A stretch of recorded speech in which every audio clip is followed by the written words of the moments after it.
अस्सलाम वालेकुम नाजरीन, मैं हूं नुमान मंसूर और आप मेरा चैनल देख रहे हैं विजडम विलेज। दोस्तों, आजकल न्यूज़ के अंदर हर टीवी चैनल के ऊपर आपको कुछ खबरें कॉमनली देखने को नज़र आ रही होंगी। क्या रूस ने यूक्रेन के ऊपर हमला कर दिया है, दुनिया को तीसरी वर्ल्ड वॉर का ख़तरा है और ये जंग एटमी या न्यूक्लियर हथियारों में आज़ादाना इस्तेमाल हो सकता है, पूरी दुनिया को इस जंग से ख़तरा है और फलां फलां फलां। रूस को आखिर यूक्रेन पर गुस्सा किस बात का है, वो किस चीज़ के लिए उसके ऊपर चढ़ाई पे चढ़ाई किया जा रहा है। रूस, सोवियत यूनियन, नेटो और यूक्रेन का आपस में ताल्लुक़ क्या है? आइए दोस्तों, इस वीडियो के अंदर डिटेल से जानने की कोशिश करते हैं। वो तमाम दोस्त, वो तमाम साहिबान जिन्होंने अभी तक हमारे चैनल को सब्सक्राइब नहीं किया, उनसे अर्ज़ है कि वो सब्सक्राइब के बटन पर क्लिक कर दें। बहुत शुक्रिया। दोस्तों, सोवियत यूनियन की इब्तिदा 1917 में हुई थी। 1922 के अंदर एक मुआहदे के तहत रूस के इर्द गिर्द बसने वाली 15 डिफरेंट रियासतों ने मिलकर एक मुआहदा किया, जिसके तहत वो सब इनफरादी हैसियत के बजाय मजमूई तौर पर सोवियत यूनियन का पार्ट बन गई। उन रियासतों के अंदर Ukraine, Georgia, Turkmenistan, Azerbaijan, Tajikistan, Lithuania और दीगर रियासतें शामिल थीं। कंबाइन या मजमूई तौर पर इन रियासतों को USSR का नाम दिया गया, union of Soviet socialist republics के नाम से। लेनिन की मौत के बाद जॉर्जियन निजात स्टालिन ने अपनी सख्त मिजाजी से सोवियत यूनियन की कमान संभाली। स्टालिन ने इक़्तिदार में आने के बाद सोवियत यूनियन को एक एग्रेरियन सोसाइटी से बदलकर इंडस्ट्रियल और मिलिट्री सुपर पावर में तब्दील कर दिया। 1953 तक वो इक़्तिदार पर रहा। उसके बाद कमान आगे ट्रांसफ़र हो गई। इसी दौरान अमेरिका और उसके दीगर जितने भी मुखालफिन थे रशिया के, सोवियत यूनियन के, वो अपनी तरफ से मुख्तलिफ हीले बहानों से सोवियत यूनियन को तोड़ने, रशिया के ऊपर अटैक करने और इसकी सुपर पावर या इनकी अथॉरिटी को चैलेंज करने की कोशिश करते रहे। इसी दौरान 1949 में नेटो को तश्कील दिया गया। नेटो क्या है? North Atlantic Treaty Organization. इसके अंदर इस टाइम 30 ममालिक शामिल हैं। नॉर्थ अटलांटिक या नेटो को फ़ाल करने का मकसद सोवियत यूनियन को कमज़ोर करना या इसके मुकाबले के लिए एक अलग से एक ऑथेंटिक बॉडी को तश्कील देना था। गोर्बाचोव ने दिसंबर 1991 में अपनी सदारती पोजीशन, सोवियत यूनियन की सदारती पोजीशन से रिज़ाइन किया और उसके बाद सोवियत यूनियन का ख़ात्मा हो गया। दोस्तों, सोवियत यूनियन के बनने से लेकर उसके अख्ताम तक मुसलसल उसके अंदर सर जंग, जंग अव्वल, जंग दोम और बाकी इस तरह के आलमी वाक़यात होते रहे हैं। रशिया की मैनेजमेंट या सोवियत यूनियन की मैनेजमेंट उनका मुकाबला भी करती रही है, लेकिन किसी न किसी तरीके से बाहर की दुनिया को सोवियत यूनियन को तोड़ने और उसको कमज़ोर करने का मौका मिल गया। जब मिखाइल गोर्बाचोव ने रिज़ाइन किया तो उस टाइम रूस की माशी हालत बहुत बुरी थी।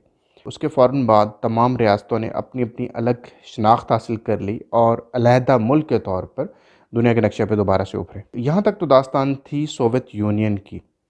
अब आते हैं हम आज के टॉपिक की जानिब कि आखिर रूस को ऐसा क्या धचका लगा है कि वो मुसलसल यूक्रेन के ऊपर चढ़ाई कर रहा है और किसी भी दबाव का शिकार नहीं हो पा रहा। दोस्तों, अभी हमने ज़िक्र किया कि 1949 में नेटो को कायम किया गया था। नेटो का इस सारी जंग से क्या लेना देना है या वो क्या मुहर्रिकात हैं जिसकी वजह से रूस यूक्रेन के ऊपर मुसलसल गोलाबारी या जंग मुसल्लत करने पर तुला हुआ है। दोस्तों, नेटो के आइन के आर्टिकल के मुताबिक जो भी मुल्क नेटो का मेंबर बन जाता है तो नेटो के बाकी मेंबरान की ड्यूटी हो जाती है कि उस मुल्क की प्रोटेक्शन को अपने ज़िम्मे लेना या बतौर रिस्पॉन्सिबिलिटी ओन करना। आइन के मुताबिक नेटो का कोई भी मेंबर मुल्क किसी दूसरे मुल्क के ऊपर चढ़ाई कर सकता है, लेकिन वो उसका इनफरादी फेल होगा।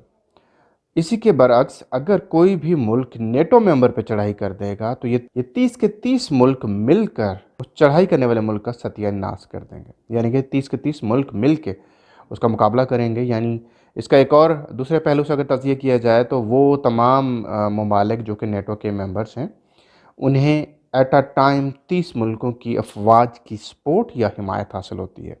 एज अ बैकअप प्लान उनके पास इतना बड़ा मिलिट्री पूल हमेशा मौजूद होता है। दोस्तों, 2014 में यूक्रेन ने नेटो की मेंबरशिप लेने की रिक्वेस्ट दायर कर दी या रिक्वेस्ट कर दी। अमेरिकन लॉबीज़ यूक्रेन के अंदर ऑलरेडी से काम कर रही थी। तो जैसे ही रूस को इन चीज़ों की समझ आई या पता लगा कि भाई ये तो नेटो का मेंबर बनने जा रहा है, नेटो का मेंबरशिप अगर इसको मिल जाती या ये मिल जाए तो वो नेटो ममालिक के तमाम फोर्सेस यूक्रेन में आकर बैठ सकती हैं। दोस्तों, आप नक्शे में देख सकते हैं कि रूस और यूक्रेन कितना पास पास और कितना बड़ा एक बॉर्डर है जो कि रूस और यूक्रेन का कॉमन है। उसके अलावा एक और चीज़ बहुत इम्पॉर्टेंट है, वो ये है कि रूस इस टाइम आलमी मईशत के अंदर बहुत बड़ा गैस सप्लायर और ऑयल के भी वसी ज़खायर रखता है। उसकी गैस की मेजॉरिटी पाइपलाइंस रूस से यूक्रेन में दाखिल होती हैं, यूक्रेन से फिर अलग यूरोपीय कंट्रीज़ के अंदर वो पहुंचती हैं। तो अगर किसी भी मुल्क ने रूस को ठिकाने लगाना है या शिकस्त देनी है या कमज़ोर करना है, तो उसके लिए सबसे आसान तरीन हदफ यूक्रेन पे कब्ज़ा करना होगा। यूक्रेन पे जैसे ही वो कब्ज़ा कर लेंगे, उनका रोड इंफ्रास्ट्रक्चर, गैस पाइपलाइंस, रूस के बहुत से अब यूक्रेन को तो 1991 में दोबारा से आज़ादी मिली या नक्शे के ऊपर उनकी आइडेंटिफिकेशन अलग से दोबारा 1991 में आई। उससे पहले वो सोवियत यूनियन या रशिया का पार्ट था। रशिया ने अपने बहुत से मेजर दिफाई तनसीबात यूक्रेन में कर रखी हैं। उसके बहुत से न्यूक्लियर पावर प्लांट्स इंस्टॉल्ड हैं यूक्रेन के अंदर, जो कि जिनमें से कुछ अभी फंक्शनल भी हैं। चेरनोबिल दुनिया के अंदर उस इससे बड़ा न्यूक्लियर हादसा शायद तारीख में नहीं हुआ। चेरनोबिल न्यूक्लियर रिएक्टर भी यूक्रेन के अंदर है। उसके अलावा बहुत से जहाज़ों के मतलब जंगी जहाज़ एयरक्राफ्ट्स के जेट्स के इंजन बनाने के कारखाने तक जो है यूक्रेन में इंस्टॉल्ड थे। उसके अलावा टैंक्स और ऑर्डिनेंस फैक्ट्रीज़ भी यूक्रेन के अंदर थी। इस तरह यूरेनियम को अफज़ूदा करने के कुछ कारखाने भी वहाँ पर थे। ये तो थे जंगी हथियार या वॉर प्रिपरेशन के पॉइंट ऑफ व्यू से उसकी इम्पोर्टेंस। दूसरा पहलू जो है उसी के साथ साथ बहुत सा साहिली या समंदर का इलाका है जहाँ से बिज़नेस ट्रेड के पॉइंट ऑफ व्यू से वो बहुत अहमियत रखते हैं। वो सारे रूट्स जिनका ताल्लुक सेंट्रल एशिया या सेंट्रल यूरोप की तरफ जाने के लिए रूस के लिए बहुत अहम साबित हो सकता है। उनमें से बहुत से इलाके यूक्रेन के बॉर्डर के साथ मूव करते हैं। क्रीमिया के इलाके के ऊपर ऑलरेडी रूस कब्जा कर चुका है। तो इसलिए जो जितने भी बिजनेस रूट्स थे उनके ऊपर भी आहिस्ता आहिस्ता अगर नेटो का पार्ट बन जाता या किसी दूसरे लॉबी का पार्ट बन जाता यूक्रेन, तो रूस के लिए अपने दिफा को मुमकिन बनाना बहुत मुश्किल हो जाना था। दोस्तों, आपके जहन में एक सवाल ज़रूर आ रहा होगा कि भाई इतने दिनों से हम सुन रहे हैं कि जंग चल रही है, आज दूसरा दिन है, तीसरा दिन है, चौथा दिन है, इतने अफराद मारे गए, इतने लोग वहाँ से हिजरत कर चुके हैं और इंसानी ज़िंदगियों का एक बहुत बड़ा डिज़ास्टर वहाँ पे आ चुका है, ये है वो है। लेकिन इस सारे मंज़र में यूएन कहाँ पे? यूएन क्यों खामोश है? यूएन एक बहुत बड़ा इदारा है, बहुत अथॉरिटीज़ हैं उसके पास, लेकिन अमेरिका ने उसे अपने इस्तेमाल के लिए रखा हुआ है या उसे कठपुतली बना रखा है।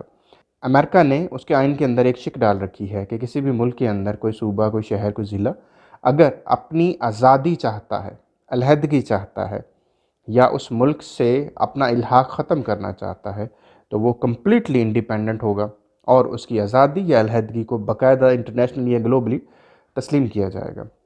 इसी दौरान अगर वो मुल्क जो आज़ादी की तहरीक चला रहा है, वो शहर, मुल्क या ज़िला जो अपनी आज़ादी चाहता है, अगर वो यूएन को लिख देता है या अपने किसी करीबी हमसाय मुल्क को लिख के देता है कि मुझे इस रियासत से आज़ादी चाहिए और ये मेरे ऊपर जबरन फ़ौज, आर्मी जो है मुसल्लत किए हुए है और मुझे बेतहाशा मज़ालिम का सामना है या मेरे मुल्क के लोगों की ज़िंदगियाँ ख़तरे में हैं और सब कुछ। अब ये आइन यूएन के आर्टिकल के अंदर मौजूद है। अमेरिका ने इसी आर्टिकल का इस्तेमाल करते हुए इराक़ के अंदर बाकायदा एक जंग बर्पा की कि भाई सद्दाम हुसैन ने वहाँ पर लोगों को महकूम बना रखा है, मैसूर बना रखा है और उन्होंने इराक़ का बेड़ा गर्क कर दिया। यही पॉलिसी अपनाते हुए उन्होंने लीबिया के अंदर कर्नल कज़ाफ़ी के साथ भी यही प्रोसीजर किया और इसी से मिलती जुलती पॉलिसी उन्होंने वियतनाम, अफ़गानिस्तान, चेचनिया और दूसरे ममालिक के अंदर भी कर रखी है।